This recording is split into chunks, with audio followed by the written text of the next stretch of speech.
তো ষ্ট্ৰেছ পেপাৰটোত আমি কি পঢ়িম কি পঢ়িলোঁ সেইখিনি এবাৰ ৰিভিজন দি দিওঁ তাৰপিছত আমি সেইখিনি পঢ়াৰ পিছত আমি হেৰি চেপ্টাৰটো পঢ়িম ষ্ট্ৰেইনটো কমপ্লেক্স ষ্ট্ৰেইন চেপ্টাৰটো পঢ়িম হয়নে তো কি পঢ়িলোঁ তো আমি যোনটো যিকোনো অব্লিক প্লেন এটাত আমাৰ ষ্ট্ৰেছটো এনেকুৱা হ'ব সেইটো চাই লোৱা তাৰপিছত আমাৰ এই ষ্ট্ৰেইনটো চিয়াৰ ষ্ট্ৰেছটো এনেকুৱা হ'ব তাৰপিছত ৰেডিয়াছটো কি হ'ব তাৰপিছত এইটো প্ৰিন্সিপাল ষ্ট্ৰেছ মানে কি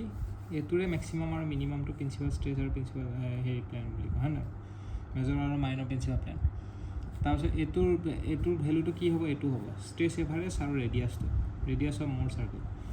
তো ৰেডিয়াছ অফ মোৰ চাৰ্কেল এইটোতো জানা 10 টুৱাইছ থিটা প্ৰিন্সিপাল প্লেনৰ এংগলটো মেজৰ প্ৰিন্সিপাল প্লেনৰ এংগলটো আৰু এইটো মাইনৰ প্ৰিন্সিপাল প্লেনৰ এংগলটো আৰু এইটো ৰেডিয়াছৰ ভেলুটো আমি হেৰিত লিখোঁ মানে ৰেডিয়াছৰ ভেলুটো আমি ক'ত লিখোঁ ৰেডিয়াছৰ ভেলুটো আমি ইয়াতে লিখোঁ টাউৰ ভেলুটো লিখোঁ টাউ প্লাছ মাইনাছ লিখোঁ দেই ইয়াতে প্লাছ মাইনাছ মেক্সিমাম আৰু মিনিমামৰ ক্ষেত্ৰত প্লাছেই হ'ব টাউ প্লাছ মাইনাছ ৰুট অভাৰ এইটো আৰু একচুৱেলি প্লাছ মাইনাছটো দিব নালাগে মেক্সিমামৰ ক্ষেত্ৰত প্লাছেই হ'ব এইটো ৰেডিয়াছটোৱে হয় আৰু এইটো ৰেডিয়াছটো তেনেহ'লে আমি ৰেডিয়াছ অফ মোৰ চাৰ্কলটো এনেকৈ লিখিব পাৰোঁ এইটো যদি ৰেডিয়াছ হয় এইটো ৰেডিয়াছ হ'ব stress 1 minus stress 2 divide by 2 এইটো হ'ব তোমাৰ প্লেইন ষ্ট্ৰেছৰ কাৰণে এইটো ৰেডিয়াছো হয় এইটো মেক্সিমাম চিয়াৰ ষ্ট্ৰেছো হয় আৰু এইটো কিহৰ কাৰণে হয় প্লেইন ষ্ট্ৰেছৰ কাৰণে আৰু এনেই বাকী তিনিটা ষ্ট্ৰেছে যদি থাকে তেতিয়াহ'লে tau max is equal to maximum of এইটো হ'ল তাৰপিছত তোমালোকৰ এইটো হৈ গ'ল ষ্ট্ৰেছ এভাৰেজটো কি হয় stress 1 plus stress 2 divide by 2 আৰু এইটো হৈ গ'ল তোমালোকৰ ৰেডিয়াছ বা টাউ মেক্সিমাম হয় নাই আৰু এইটো হৈ গ'ল মোৰ চাৰ্কেল এইটো মেজৰ প্ৰিন্সিপাল ষ্ট্ৰেছ আৰু এইটো হ'ল মাইনৰ প্ৰিন্সিপাল ষ্ট্ৰেছ আৰু ষ্ট্ৰেছ এভাৰেজটো এইটো আৰু এইটো চেণ্টাৰ মোৰ চাৰ্কেল ষ্ট্ৰেছ এভাৰেজ 0 আৰু এইটো হৈ গ'ল ষ্ট্ৰেছ এভাৰেজ 0 টাউ মেক্সিমাম আৰু ষ্ট্ৰেছ এভাৰেজ মাইনাছ টাউ মেক্সিমাম হয়নে সেইটো হৈ গ'ল তো ৰেডিয়াছৰ ভেলুটো কি হৈ গ'ল ৰেডিয়াছটো এইটো হয় মই তোমালোক কৈছোঁ আৰু ৰেডিয়াছটো এইটোও হ'ব পাৰে আৰু এই দুটা তোমাৰ টাউ মেক্সিমামো হ'ব পাৰে হয়নে তো চেণ্টাৰ অফ মোৰ চাৰ্কলটো কি হয় ষ্ট্ৰেছ এভাৰেজ 0 আৰু হাইড্ৰষ্টেটিক ফ'ৰ্চটো কি হ'ব টাউ 1 ইজ ইকুৱেল টাউ 2 ইজ ইকুৱেল ষ্ট্ৰেছ হয় নাই টাউহে কৈছোঁ sigma 1 is equal sigma 2 is equal stress আৰু টাউ এক্স ৱাইটো কি হ'ব 0 হ'ব বুজি পাইছা টাউ এক্স ৱাইটো কি হ'ব 0 হ'ব আৰু মোৰ চাৰ্কল ইজ এ পইণ্ট এইটো ক্ষেত্ৰত হাইড্ৰষ্টেটিকৰ ক্ষেত্ৰত পইণ্ট হ'ব আৰু চিয়াৰ ষ্ট্ৰেছটো 0 হ'ব মই যে কৈছিলোঁ আৰু টাউ 1 ইজ ইকুৱেল টাউ 2 ইজ ইকুৱেল টাউ হ'ব এতিয়া কমপ্লেক্স ষ্ট্ৰেইনটো চোৱা কমপ্লেক্স ষ্ট্ৰেইনটো কি হয় strain is similar to the stress analysis but replace normal stress to normal strain and shear stress to half of shear strain বুজিছেনে এই প্ৰথম লাইনটোৰ পৰা normal stress to normal strain same ধৰণে আমি এনালাইচিছ কৰিম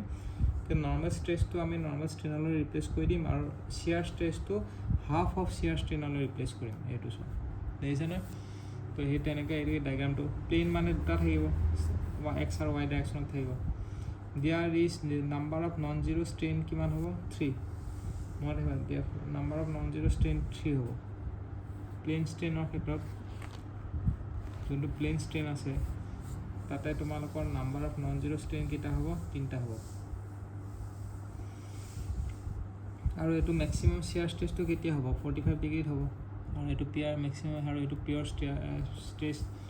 ষ্ট্ৰেছ বুলি কয় বুজি পাইছা তো আমি চেম ধৰণে এনালাইচিছ কৰিম এতিয়া অব্লিক প্লেনটো চোৱা থিটা এংগলত আছে থিটা এংগলত যদি থাকে তো ষ্ট্ৰেইন যেনেকৈ ষ্ট্ৰেছ আমি ওলাইছিলোঁ ষ্ট্ৰেইনটো একেই হ'ব strain x plus strain y যিকোনো এটা এংগলত এণ্ডম এংগলত এইটো হ'ব strain x plus strain y by 2 plus strain x minus strain y by 2 cos twice theta plus টাউ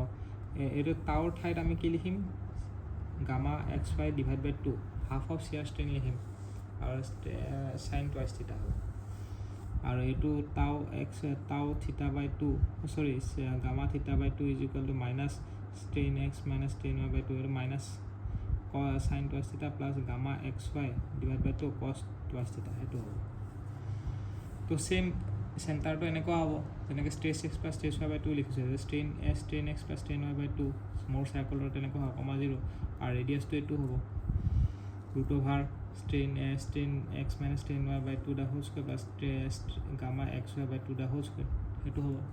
বুজি পাইছা নেক্সট তোমালোকৰ প্ৰিন্সিপাল প্লেনটো কি হ'ব 10 টুৱাইছ থিটা tan twice theta is equal to strain x y by 2 এটা থাকিব লাগিছিলে এটা এনেকৈ কৰিব by 2 আৰু ইফালে আমাৰ এইটো ডিভাইড বাই 2 আছিলেই ফৰ্মুলা মতে 2 কেঞ্চেল গুচি গৈছে বুজি পাইছা নাই তেনেকৈ কৰিলেহে বস্তুটো ক্লিয়াৰ হ'ব আৰু এইটো তোমালোকৰ ষ্ট্ৰেছ p/2 90 ডিগ্ৰী হেৰি হয় 90 ডিগ্ৰী ডিফাৰেঞ্চত থাকে মেজৰ প্ৰিন্সিপাল প্লেন আৰু মেজৰ প্ৰিন্সিপাল প্লেন আৰু মেজৰ মাইনৰ প্ৰিন্সিপাল প্লেনটো 90 ডিগ্ৰী ডিষ্টেঞ্চত থাকে সেইটো কৈছে আৰু এইটো তোমালোকৰ ষ্ট্ৰেইন প্ৰিন্সিপাল ষ্ট্ৰেইন আৰু মেজৰ যেনেকৈ তোমাৰ প্ৰিন্সিপাল ষ্ট্ৰেছ আৰু প্ৰিন্সিপাল মেজৰ প্ৰিন্সিপাল ষ্ট্ৰেছ আৰু মাইনৰ প্ৰিন্সিপাল ষ্ট্ৰেছ আছিলে তো এইটো মেজৰ প্ৰিন্সিপাল ষ্ট্ৰেইন আৰু মাইনৰ প্ৰিন্সিপাল ষ্ট্ৰেইনৰ এইটো ফৰ্মুলা ছেইম আৰু খালি ৰিপ্লেচ কৰি দিলে হ'ল আৰু এই দুটা ফৰ্মুলাও তেনেকুৱা থাকিব stress x plus stress y is equal to stress 1 plus stress 2 আছিলে এইটো strain 1 plus strain 2 is equal to strain x plus strain 2 হৈ গ'ল আৰু এইটো stress x stress 1 dot stress 2 আছিলে এইটো strain 1 dot strain 2 is equal to strain x dot strain y minus strain x y by 2 the whole square এইটো formula এইটো কি আছিলে আমাৰ তাতে আছিলে তোমাৰ এনেকুৱা হ'ব লাগিছে strain by 2 maximum is equal to strain 1 minus strain 2 divided by 2 এইটো আছিলে তো 2 কেঞ্চেল গুচি গ'ল 2 কেঞ্চেল গুচি গ'লে এইটো হৈ গ'ল বা ইয়াতো তেনেকৈ ডিভাইড বাই 2 আছিলে আৰু এইকেইটা ডিভাইড বাই 2 তো কমন 2 কেঞ্চেল গুচি গ'ল কমন গৈ পেলাই বুজি পাইছা এই ফৰ্মুলাকেইটা মনত ৰাখিব লাগিব ক্লিয়াৰ হৈছে এতিয়া তোমাৰ হ'ব নেক্সট ষ্ট্ৰেইন ৰোচেট কি হয় ষ্ট্ৰেইন ৰোচেটটো কি হয় combination of three strain gauges arrange in define direction বেলেগ ডাইৰেকশ্যনত আছে combination of three strain gauges arrange in define direction যেনে কেনেকুৱা এতিয়া তোমালোকে এটা বস্তু চোৱা যে কি প্ৰত্যেকটো তিনিটা ষ্ট্ৰেইন গছ এৰেঞ্জ কৰা হৈছে না তিনিটা ডাইৰেকশ্যনত তো এ ডাইৰেকশ্যনৰ কাৰণে এইটো হ'ব বি ডাইৰেকশ্যনৰ কাৰণে এইটো ফৰ্মুলা হ'ব চি ডাইৰেকশ্যনৰ কাৰণে এইটো হ'ব ষ্ট্ৰেইনৰ কিন্তু নৰ্মেল এংগুলৰ যোনটো আমি পাইছিলোঁ তো এইকেইটা হ'ল নৰ্মেল যিকোনো এংগুলৰ হয় নাই কিন্তু যদি ফিক্সড কিছুমান এংগুল থাকে যেনেকৈ 45 ডিগ্ৰীত যদি এৰেঞ্জ কৰা হয় তেতিয়াহ'লে 45 ডিগ্ৰীত যদি তিনিটা ষ্ট্ৰেইন গছ এৰেঞ্জ কৰা হয় তেতিয়াহ'লে ৰেক্টেংগুলাৰ ষ্ট্ৰেইন ৰোচেট বুলি কয় যদি 60 ডিগ্ৰীত যদি কৰা হয় এনেকুৱা তেতিয়াহ'লে এইটো হ'ব ডেল্টা ষ্ট্ৰেইন ৰোচেট আৰু 120 ডিগ্ৰীত যদি কয় তেতিয়াহ'লে ষ্টাৰ ষ্ট্ৰেইন ৰোচেট বুলি কয় তো এইকেইটা মনত ৰাখিব লাগিব হা নেক্সট আহি গ'ল তোমালোকৰ প্ৰেছাৰ ভেচেল এতিয়া প্ৰেছাৰ ভেচেলটো তোমালোকৰ মনত ৰাখিব থিন প্ৰেছাৰ ভেচেল যদি কয় তেতিয়া থিকনেছটো less than equal to diameter divide by 2 হ'ব লাগিব থিকনেছটো আৰু ইনাৰ ডায়মিটাৰটো আৰু যদি ঠিক বুলি কয় তেতিয়া টি গ্ৰেটাৰ দেন d/2 নহয় d/20 হ'ব লাগিব থিকনেছটো less than equal to d/20 হ'ব লাগিব আৰু যদি থিন হ'ব আৰু ঠিক হ'ব লাগিলে থিকনেছ গ্ৰেটাৰ দেন d/20 হ'ব লাগিব বুজি পাইছা আৰু চাৰ্কামফাৰেঞ্চিয়েল ষ্ট্ৰেছ কোনটো হয় চাৰ্কামফাৰেঞ্চিয়েল ষ্ট্ৰেছ মানে চাৰ্কামফাৰেঞ্চত যদি থাকে লংগিটিউডেল হ'লে এইফালে দীঘলকৈ যদি থাকে সেইটো লংগিটিউডেল চাৰ্কামফাৰেঞ্চত যদি থাকে এনেকৈ আৰু ৰেডিয়েল হ'লে ৰেডিয়েলি হয় যদি বস্তু ৰেডিয়েলি যদি হয় তেতিয়াহ'লে ৰেডিয়েল যদি এইটো ডাইৰেকশ্যনত থাকে তেতিয়া ৰেডিয়েল চাৰ্কামফাৰেঞ্চ হ'লে এইটো ডাইৰেকশ্যন লংগিটিউডেল হ'লে এনেকৈ দীঘলকৈ আৰু radial is equal two P হয় যোনটো প্ৰেছাৰ আছে পি মানে কি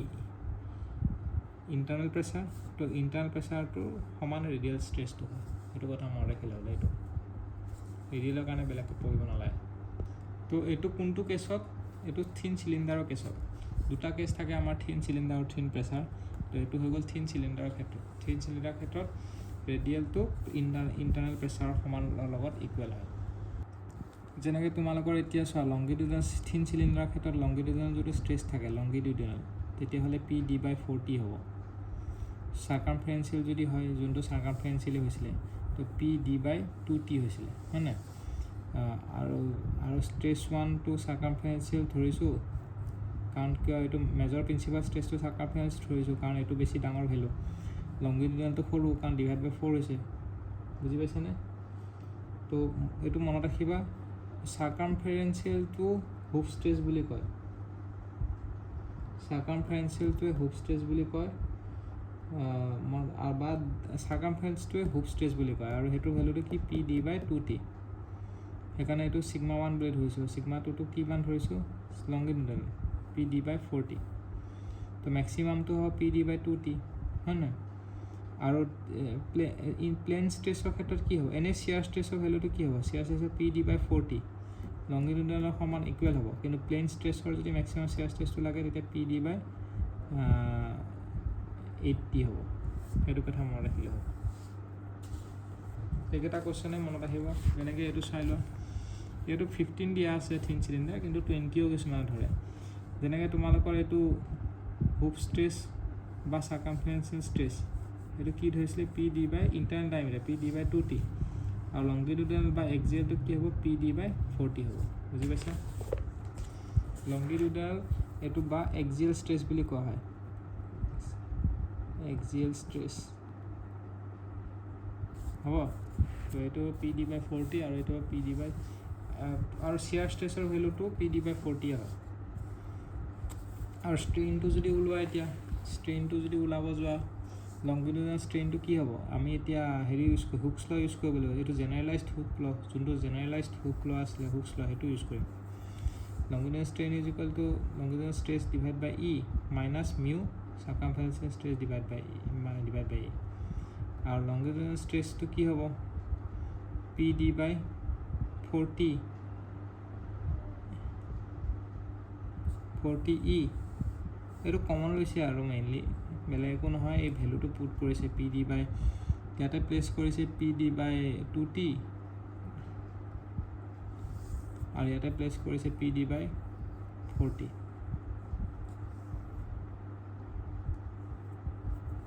বুজি পাইছা ইয়াতে PD/2t প্লেচ কৰিছে এইটো PD/40 ইটো কমন লৈছে সেইটোৱে আৰু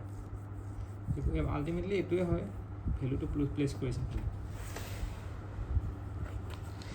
আৰু হুইচ ইজ ইকুৱেল টু কিমান হ'ব ডেল্টা L/L আৰু সাৰ্কামফাৰেন্সিয়েল ক্ষেত্ৰত কি হ'ব circumferential stress is equal to circumferential strain বা hoop strain is equal to circumferential stress divide by E minus mu sigma L/E একে ভেলু প্লেচ কৰিছে আমি এইটো এনচাৰ পাইছোঁ আৰু এইটো হ'ব ডাইমেট্ৰিকেল হ'ব সাৰ্কামফাৰেন্সটো কি হ'ব ডাইমেট্ৰিকেল ডেল্টা D/D হ'ব লিটাৰেলটো হ'ব আৰু ভলিউমেট্ৰিক হ'লে কি হ'ব ভলিউমেট্ৰিক ষ্ট্ৰেইন হ'লে sigma L longitudinal plus 2 into sigma নহয় সৰি এপচিলন মানে volumetric strain is equal to longitudinal strain plus 2 circumferential strain তো এইটো ভেলু প্লেচ কৰিছে কৰিটো এইটো পাইছোঁ হয়নে তাৰপিছত এই is equal to delta V/V হৈছে আৰু থিন স্ফিয়াৰৰ ক্ষেত্ৰত কি হ'ব থিন স্ফিয়াৰৰ ক্ষেত্ৰত এটা ষ্ট্ৰেছে থাকে লংগিটিউডালে হওক বা হুপ ষ্ট্ৰেছেই হওক বা হুপ ষ্ট্ৰেছ বা সাৰ্কামফাৰেন্সিয়েলেই হওক তাৰ ভেলুটো PD/40 হয় থিন স্ফিয়াৰৰ ক্ষেত্ৰত Pটো হ'ল ইণ্টাৰনেল প্ৰেছাৰ বুজি পাইছা আৰু ইয়াতে তোমাৰ ষ্ট্ৰেছ মেক্সিমামটো সেইকাৰণে তোমাৰ sigma 1 is equal two sigma 2 is equal two sigma 1 is equal two sigma 2 is equal two কিমান হ'ব সিগমা C হ'ব আৰু ষ্ট্ৰেছ মেক্সিমাম PD/40 তো সেইকাৰণে ইয়াতে মোৰ চাৰ্কলটো কি হ'ব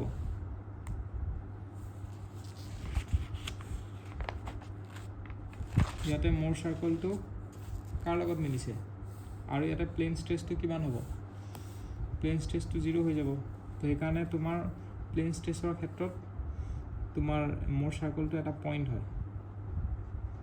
বুজি পাইছানে মোৰ চাৰ্কলটো এটা পইণ্ট হ'ব হেৰি ক্ষেত্ৰত প্লেন ষ্ট্ৰেছ যেতিয়া আমি ইউজ কৰিম আৰু লগতে চিলিণ্ডাৰ নহয় থিন স্ফিয়াৰ প্লেন ষ্ট্ৰেছ যদি আমি ইউজ কৰোঁ তেতিয়াহ'লে আমাৰ মোৰ চাৰ্কলটো এটা পইণ্ট হৈ যাব আৰু মেক্সিমাম চিয়াৰ ষ্ট্ৰেছটো কিমান হ'ব PD/80 এইটো ইয়াৰ লগত ইকুৱেল একে মেক্সিমামটো কিমান হ'ব PD/80 কিন্তু এইটো 0 হৈ গৈছিলে প্লেন ষ্ট্ৰেছৰ ক্ষেত্ৰত সৰি উল্টা হৈ গৈছে প্লেন ষ্ট্ৰেছৰ ক্ষেত্ৰত এইটো 0 হয় আৰু ইয়াতে প্লেন ষ্ট্ৰেছৰ ক্ষেত্ৰত PD/80 হয় আৰু এনে মেক্সিমাম শ্বিয়াৰ ষ্ট্ৰেছটো কিমান হ'ব PD/40 আৰু ইয়াতে মেক্সিমাম শ্বিয়াৰ ষ্ট্ৰেছটো কিমান হ'ব PD/80 সাৰকামফাৰেন্স বা হুপ ষ্ট্ৰেছটো কিমান হ'ব sigma C/E minus mu sigma C/E তো সেই ভেলু প্লেচ কৰিবা এইটো ডাইমেট্ৰিকেলি হ'ব লংগিটুডিনেল নহয় ডেল্টা D/D আৰু ভলিউমেট্ৰিক হ'লে 3 সিগমা C হ'ব কাৰণ তিনিটা sigma C plus sigma C plus sigma C নহয় epsilon C plus epsilon C plus epsilon C 3 epsilon C তো ভেলু প্লেচ কৰি দিবা আমি এইটো ভেলু পাম হৈছে যে ক'লো ডেল্টা V/V বুজি পাইছা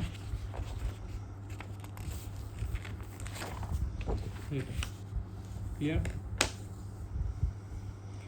তো এইটো হুপ ষ্ট্ৰেছ বা এইটো যদি লংগিটুডিনেল ষ্ট্ৰেছ বুলি লংগিটুডিনেল ষ্ট্ৰেছ নাই লংগিটুডিনেল ষ্ট্ৰেছ স্পিয়াৰত নাথাকে লংগিটুডিনেল নহয় হয়তো সাৰকামফাৰেন্স নহয় হুপ তো আমাৰ থিন চিলিণ্ডাৰ কমপ্লিট হৈ গৈছে নেক্সট চেপ্টাৰটো আমি কলম পঢ়িম